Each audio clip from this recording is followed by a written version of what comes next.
प्रजापिता ब्रह्मा कुमारी ईश्वरीय विश्वविद्यालय में आज हमारे साथ एक ऐसा व्यक्तित्व जो अपने तन मन धन समय श्वास संकल्प खासकर अपना यह शरीर भोलेनाथ भंडारे में पूरा जीवन अर्पित कर चुके। आज ऐसी दिव्य आत्मा आज हमारे साथ है जो पिछले 45 साल से ज्ञान में है और 40 साल से मधुबन बेहद घर में आप अपनी निस्वार्थ भाव से सेवाएं दे रहे हैं। ऐसे दिव्य आत्मा आज उनसे हम रूबरू कराएंगे और वह है देव भाई। जी हाँ, नम्रता, निर्माणता, हसमुख विचार के व्यक्तित्व आज हमारे साथ देव भाई उपस्थित हैं। देव भाई ओम शांति। ओम शांति। देव भाई, आपका जन्म कहाँ हुआ? हमारा जन्म वलसाड़ जिले के अंदर एक छोटे से गांव में हुआ। आपका पढ़ाई लिखाई? हमारी पढ़ाई लिखाई प्री कॉमर्स किया था मैंने, वो भी गांव में ही हुई थी। वैसे 1 साल हम खाली वो वलसाड़ में कॉलेज किया था। देव भाई, बचपन में जब आप छोटे थे तो उस समय भगवान किसको मानते थे?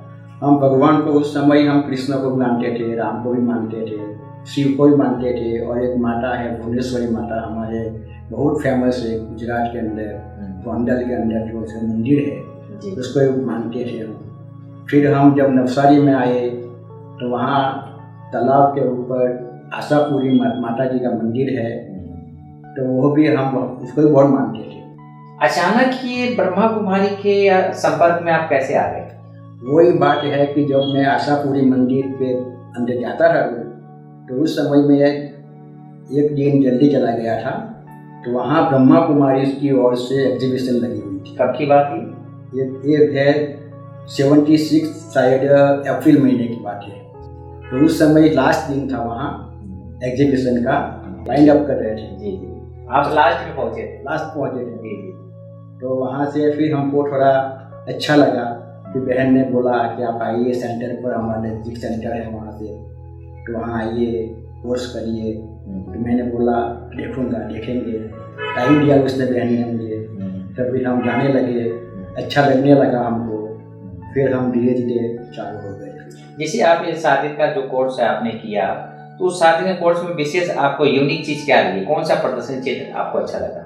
हमको आत्मा का अच्छा लगा कि मैं आत्मा हूँ, ये शरीर नहीं हूँ, और परमात्मा जो ज्योति बिंदु है वो परमात्मा है, वो अच्छा लगा। निराकार जो है, निराकार, सबका पिता परमात्मा एक ही है, वो हमको अच्छा लगा। ब्रह्मा कुमारी में हमको ये जब ज्ञान प्राप्त हो गया कि हम जिसको ढूंढ रहे थे वो हमको मिल गया, परमात्मा जैसे आप कह रहे हैं, तो वो हमारा सर्व संबंधों का साथी बन गया। तो माता पिता सखा बंधु, तो आपको सर्व संबंधों में सबसे प्रिय संबंध कौन सा लगा? प्रिय संबंध हमको सबसे अच्छा लगा बाप का संबंध, पिता का संबंध, हमारे पिता का संबंध। इस संबंध में आपको विजुअलाइजेशन आप कैसे करते हैं? हम रोज सुनते हैं कि परमात्मा ज्योति बिंदु है, हम आत्मा ज्योति बिंदु है, तो हम इसका अभ्यास करते थे। चलते फिरते, कामकाज करते, जॉब करते भी हम सोचते थे कि मैं आत्मा हूँ, शरीर नहीं। बार बार अभ्यास करता था मैं, तो फिर हमको इसका अच्छा अनुभव होने लगा कि मैं बिंदु आत्मा हूँ, परमात्मा की बिंदु है, तो उसको देखने का अभ्यास करता था मैं। तो धीरे धीरे हमको अच्छा लगने लगा। जब ये ब्रह्मा कुमारी का आपको ज्ञान मिला और आपने लक्ष्य रखा कि हमको इसमें पूरा अपने आप को समर्पित है, तो ये दोनों का बैलेंस, लौकिक और अलौकिक का बैलेंस कैसे रह गया? हम क्या करते थे, हमारा जॉब था डायमंड का था, हमारा भाई का ही था फैक्ट्री थी, उसमें ही हम काम करते थे। तो हमको कोई बंधन नहीं था ऐसा। हम जब भी जाना चाहे जा सकते थे, सेवा में जा सकते थे, संडे में जा सकते थे। हमारा भाई और भाभी का बहुत सहयोग रहा, हमको कुछ नहीं बोलते थे। जब भी जाओ, जब भी आओ, रात को देरी से आओ, सुबह जल्दी जाओ। कितने भाई बहन हैं आपको? 4 भाई है, 2 बहनें हैं। भाई, आप इस ज्ञान मार्ग में जब आप निकल गए, अचानक एक लॉटरी खुल गई हमको माउंट आबू में समर्पित होने का, वो यात्रा आप थोड़ा शेयर करें। हमको क्या था कि हम मधुबन जब पहली बार आए थे 77 में आए थे बाबा से मिलने के लिए जी। उस समय हमको इतना नॉलेज नहीं था कि कोई मधुबन के अंदर कोई सेवा है कि क्या है क्या नहीं है, और इतना नॉलेज नहीं था हमको। जब हम सेवा करते करते वहाँ ही सेवा करते करते हम मेले में जाते थे, तो मेला करते करते हम और एक भाई और है जो अमेरिका में भी है, अरुण भाई, जानते हो? जी जी, बहुत अच्छा। वो हम दोनों साथ में यहाँ सेवा में आए जी। मेले से यहाँ डायरेक्ट सेवा में आए। यहाँ 10-15 दिन रहे, ज़्यादा नहीं रहे हम। अच्छा। फिर हमको उस समय ही हमको हो गया कि हमको सेवा में लग जाना है। फिर हम 1-2 बार और आए सेवा में, 2 महीना 3 महीना ऐसे 2-3 बार सेवा में आते रहे। फिर हमको क्या हुआ कि हमको अंदर से था कि मैं किसी को नहीं कहूँगा कि मुझे समर्पित होना है। अच्छा। लेकिन अगर ऊपर से कहेगा तो मैं हो जाऊँगा। तो स्वयं दादी जी ने, भोली दादी जी को कहा कि ये लड़का समर्पित क्यों नहीं होता है। ये कब की बात है? ये है 81 की बात। आप सेवा में आते थे? सेवा में आते थे। तो सेवा भंडारे में मिलती? भंडारे में सेवा शुरू से ही। अच्छा। 79 से सेवा में भंडारे में सेवा करते थे। अरे वाह। तब हम दिल्ली में, हमको बड़ा कॉन्फ्रेंस थी, वहाँ से डायरेक्ट आए थे हम यहाँ। कॉन्फ्रेंस पूरी करके दिल्ली से डायरेक्ट यहाँ आए थे। तो उस समय से फिर हम लोग यहाँ ही रहने लगे। तो दादी ने कहा, भोली दादी को, कि भोली लड़का गेहूँ जो है उसको आप समर्पित क्यों नहीं होता है। तो भोली दादी ने मुझे कहा। तो फिर हमने कहा हाँ, कहा मैंने। तो हमको अच्छी खुशी हो गई हमको, तो भाई ऊपर से आया हुआ है। सूरज भाई भी बहुत चाहते थे मुझे, भोली दादी लोग मुझे बच्चा समझते थे, मेरा बाबा का बच्चा है, बहुत प्यार दिया लोगों ने। तो उस समय आप भंडारे में सेवा निमित्त शुरू से आप करते हैं? शुरू से ही करते आए। तो आप 76 में समर्पित हुए? 76 में ज्ञान में आया और 81 में हम समर्पित यहाँ हुए। 81 में तब से आप भंडारे की सेवा, भंडारे में सेवा करते रहे। तो शिव भोलेनाथ का जो भंडारा है, जिस प्रकार से कहते हैं कि भंडारा भरपूर काल कंटक दूर, तो नेचुरल है। और कोई सी ऐसे कोई भी डिपार्टमेंट में ये नहीं लिखा हुआ है कि शिव भोलेनाथ का भंडारा, लेकिन भंडारे में ये चीज लिखा रहता है ना, शिव शब्द जो है भंडारे में उच्चारण। तो आप भंडारे में सेवा करते हो, बाबा के साथ का क्या कहाँ प्रयोग करते हैं? जब हम सेवा में जाते हैं, कुछ भी करते हैं, तो अपने को सिर्फ निमित्त समझते हैं कि हम कुछ नहीं कर रहे हैं, कराने वाला बाबा है, दादियाँ बैठी है, भोली दादी बैठी है, सूरज भाई बैठे हैं। हम अपने को सिर्फ निमित्त समझ के सेवा करते हैं। हम अपने को समझते नहीं है कि मैं भैया वो हूँ, मैं सेवाधारी, ऐसे कुछ अपने को वो नहीं आता है हमको, ईगो नहीं आता है। आप 81 से यहाँ पर समर्पित रूप से अपनी जीवन व्यतीत कर रहे हैं, तो आप अपनी स्थिति को निर्विघ्न बनाने के लिए कौन सा उपाय अपनाते हैं? निर्विघ्न स्थिति बनाने के लिए हम शुरू से ही, जब से ज्ञान में आए हैं, जब अव्यक्त मूल्य हम सुनते आए हैं, तब बाबा ने अव्यक्त मूल्यों में कहा है, साकार मूल्यों में कहा है कि बच्चे, जो भी ड्रामा में होता है सब कल्याणकारी है, नथिंग, कुछ भी नया नहीं है। ये हम सदैव बुद्धि में रखते हैं और हर एक का पाठ अपना अपना है, हर एक का स्वभाव संस्कार अपना अपना है।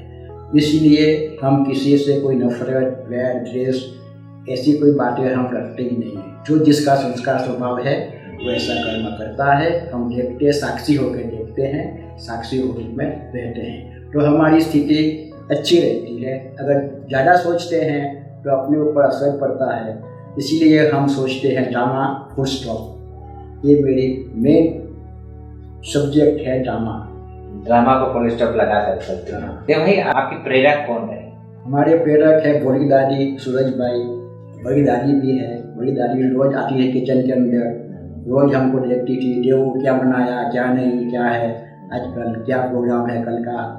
ये भोली दादी के साथ हमको दादी ने बहुत प्यार दिया। भोली दादी जो है आपकी विशेष पालनहार।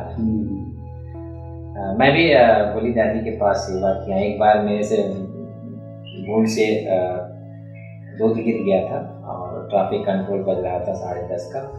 तो बड़ा ही मना रोचक, मैं तो गाँव उठा कुछ सबको डांटेगी दादी, लेकिन दादी ने डांटा नहीं, बड़े प्यार से, कोई बात नहीं, बहुत सुंदर वो दादी की पालना रही है और मैं उसको भूले नहीं भुलाता हूँ उस दृश्य को। देव भाई, ऐसी कोई घटना सुनाए जिसे आपके जीवन में ज्ञान योग से आपने पार किया हो, जो भुलाए नहीं भूलता, या अगर ये चीज नहीं हम यूज करते बाबा का ज्ञान, तो आज हम कहाँ से कहाँ रहते। लेकिन आपने उस ज्ञान को यूज किया और आज आपसे ऐसी कोई घटना? ऐसी कोई घटना ऐसी है कि भाई जब हम ज्ञान में आते हैं, बाबा के पास बन गए, समर्पित हो गए, तो हमको किचन में सेवा करते करते ऐसी कई बातें होती है, ऊपर नीचे होती है। जैसे कोई सब्जियां होती है, कोई जल जाती है, कभी कुछ होता है, दादी बुलाती है, फिर हमको बोलती है ऐसा कैसा हो गया ऐसे, फिर हम बोलते हैं दादी जी आगे से हम ध्यान देंगे। फिर दादी जी के इतना प्यार मिलता था हमको कि हम उसके ऊपर विशेष ध्यान रखते थे। एक बार ऐसा हुआ था कि जब ज्ञान सरोवर बन गया तो हमारे पास 8-10 भाई थे। सूरज भाई, अशीर काका, जगदीश भाई थे दूध वाले, और बहुत थे 4-5 जो और भी थे, रामू बच्चा, सब कुछ यहाँ ही काम करते थे चले। तो वहाँ चालू हो गया, तो यहाँ से वहाँ जाना था।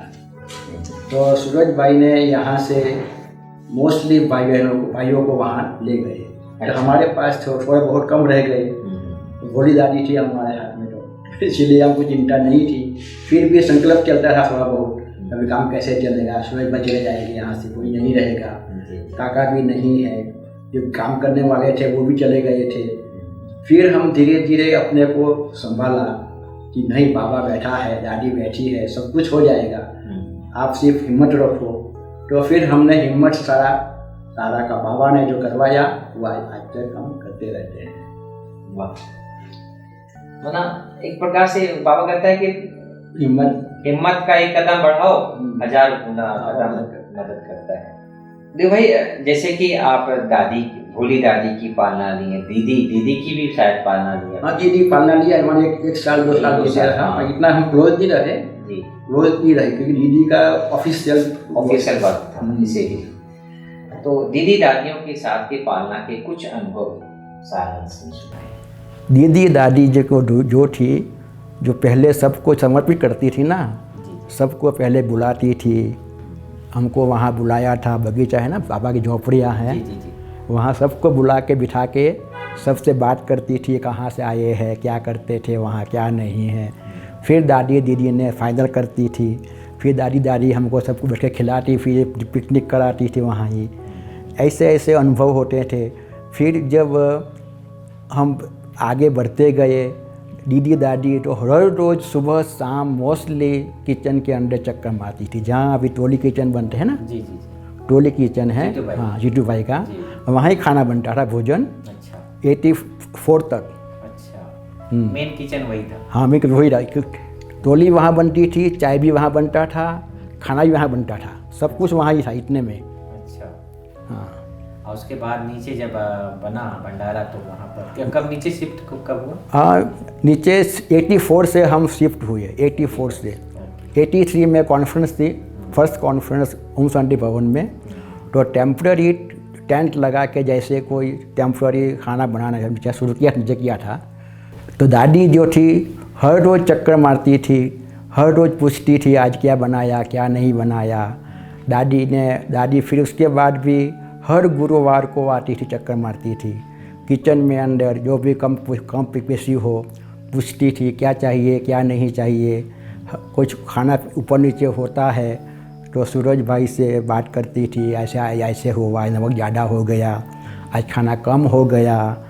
तो दादी इस पूरा ध्यान रखती थी। दादी तो क्या रखती थी, क्या क्या बनाया आज, क्या क्या कल बनाना है, आज कौन से मेहमान आने वाले हैं, कितने पार्टी आने वाली है, सब बुलाकर आपसे पूछती भी थी और प्रोग्राम भी देती थी, क्या बनाना है क्या नहीं। भोली दादी जाती थी, रोज़ प्रोग्राम ले आती थी यहाँ से दादी से। अच्छा, क्या बनाना है क्या नहीं, दादी आपको बताती थी? हाँ, भोली दादी बताती थी हमको। फिर कि सब संतुष्ट है, हर प्रकार की दादी हमारी पालना करती थी। दादी का इतना बड़ा दिल था कि कुछ भी हो जाए, दादी किसी को कुछ भी नहीं कहती थी, सबको खाली बुला के प्यार से सबको समझाती थी। ऐसे दादी प्यार करती थी हम लोग को। दादी आपको पद यात्रा में भी भेजी थी? नहीं, हम लोग को नहीं भेजी थी। हम ज्ञानी भाई गए थे, बहुत लोग गए थे। हम क्योंकि किचन में कोई होता नहीं होता, हाँ, सब चले गए थे। देखो भाई, आप किचन की जिम्मेवारी संभालते हुए आप स्वयं को कितना आप रिलैक्स महसूस करते हैं? रिलैक्स ऐसा चीज़ है कि हमको सारा अभी जो बूढ़ी दादी जाने के बाद, जब बूढ़ी दादी गई तब हम अपने को थोड़ा बहुत अकेला महसूस किया हमने। फिर हमने सोचा बाबा करा न करा वरहार है, सब कुछ कराएगा। तो फिर हमको निश्चिंत हो गए, धीरे धीरे सब सेट हो गया। दादी भी यहाँ नहीं थी, दादी भी बॉम्बे थी। तो फिर यहाँ सब प्रोग्राम धीरे धीरे हम ही शुरू कर दिया, हमने बनाना शुरू किया। खुद ही हम ही प्रोग्राम बनाते थे और सबको साथ में लेके भोजन तैयार करवाते थे सबका। भगवान ऊपर से अपना सब काज कराता, सब करा रहा। हम निश्चिंत हो जाते थे। फिर जब हो गया बाद में निश्चिंत हो जाते हैं। जो भी प्रोग्राम होता है अपने आप बाबा टच करता है, आज ये करो वो करो वो करो, ऐसा अपना अनुभव होता है। ऐसा ऐसे है देव भाई, जिस प्रकार अब एक बाप दादा का आना बंद हो गया है, ठीक है, दादी गुलजार भी नहीं है हमारे सामने, एक नया पार्ट चालू हुआ है ऑनलाइन, है ना। हमने साकार बाबा को तो नहीं देखा, लेकिन हम जो पले हैं बड़े हैं दादियों को देखा और अब एक बाप दादा की पलकों में पढ़े हैं। तो बाप दादा की पालना का हम रिटर्न कैसे करेंगे? बाबा ने जो शिक्षाएं दी है अव्यक्त बाप दादा ने, वो हमें बाबा कहते हैं कि बाबा का रिस्पॉन्ड माना कि समान बनना है, बाप समान बनना है। बाप ने जो किया वो फॉलो करना है। बाबा ने जो सबके लिए जो शिक्षाएं दी है उसके ऊपर हमें चलना है।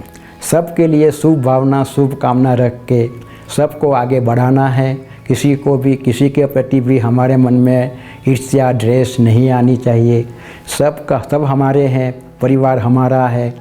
तो इसी भावना से हम आगे बढ़ते रहें तो हम जरूर बाबा को प्रत्यक्ष करते रहेंगे। देव भाई, आप भंडारे में रहते हैं और भगवान की नज़र रहती है भंडारे में, तो कुछ ऐसे योग के अनुभव सुनाएं जो आप स्वयं के प्रति और अन्य आत्माओं के प्रति आपने अनुभव किया।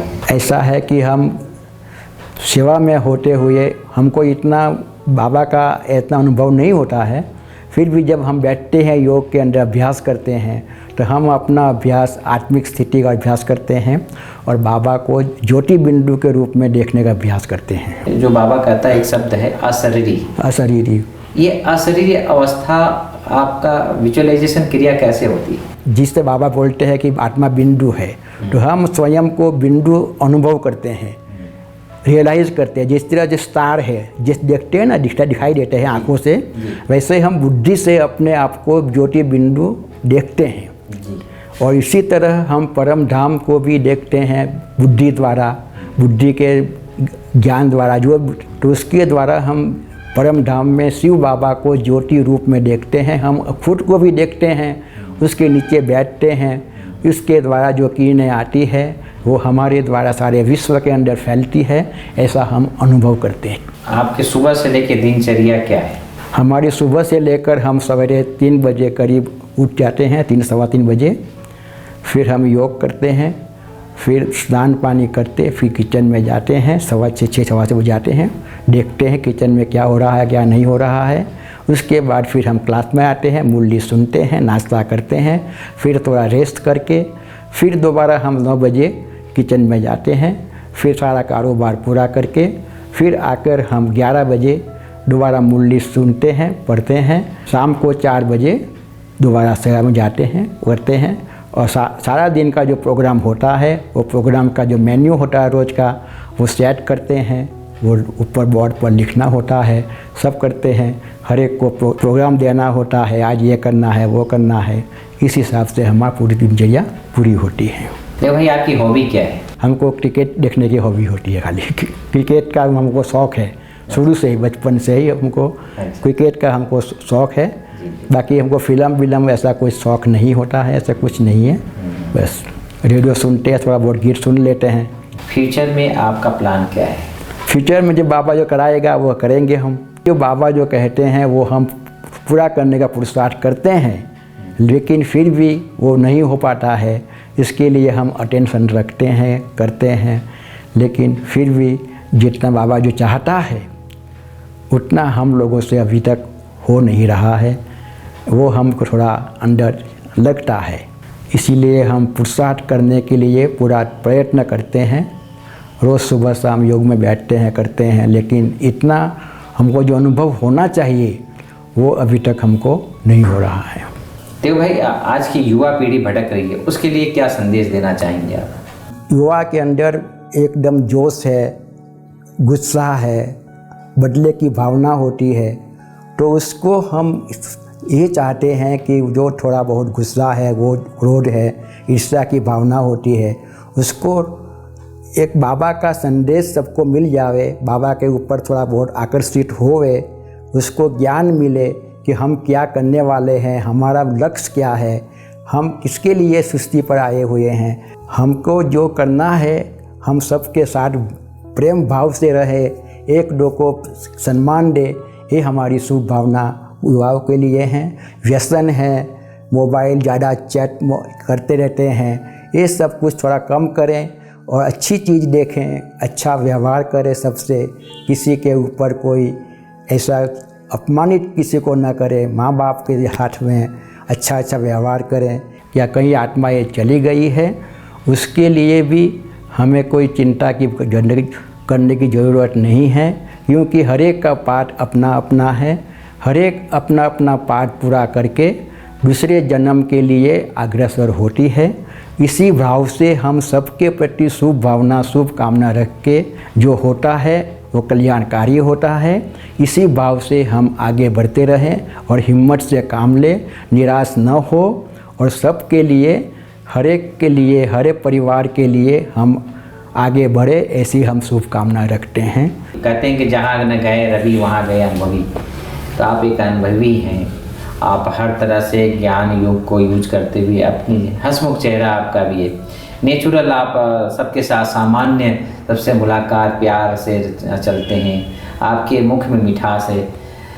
ये सब चीज़ें जो वैल्यूज आपने अपने जीवन में लेकर आए हैं, ये गॉडली गिफ्ट तो आपको अभी मिला, ये अपने जीवन में उतारने के बाद ये अनुभव आप शेयर करें कि कैसे आया, ये क्या युक्ति आपने अपनाई कि ये सारी चीज़ें हमारे पास आ गई? ज्ञान में आने के बाद मेरे अंदर बहुत कुछ, पहले ऐसा था कि कुछ गुस्सा आता था, ऐसे कुछ होता था, ऐसे होता, लेकिन ज्ञान में आने के बाद बाबा ने कि जो मूल्य सुनते हैं, किसी को दुख नहीं देना है, किसी को रंज नहीं करना है, हर एक के लिए शुभ भावना, शुभ कामना रखनी है, हर एक को आगे बढ़ाना है, सदा हर्षित रहना है, किसी के ऊपर कुछ भी गुस्सा नहीं करना है, ये हमको बहुत अच्छा लगता था। बीच में बाबा ने अव्यक्त मूल्यों में हम बच्चों के लिए पहले 8-10 साल पहले सबको प्रॉमिस कराई थी कि 1 मास 2 मास के लिए कभी भी किसी को भी गुस्सा नहीं करना है। आप जानते होंगे, तो हमने उस समय बहुत दृढ़ संकल्प किया बाबा के सामने ही कि आज से हम कभी गुस्सा नहीं करेंगे। तो फिर दोबारा बाबा ने जब पूछा था, चार्ट लिखा था कि हमने कभी गुस्सा नहीं किया था।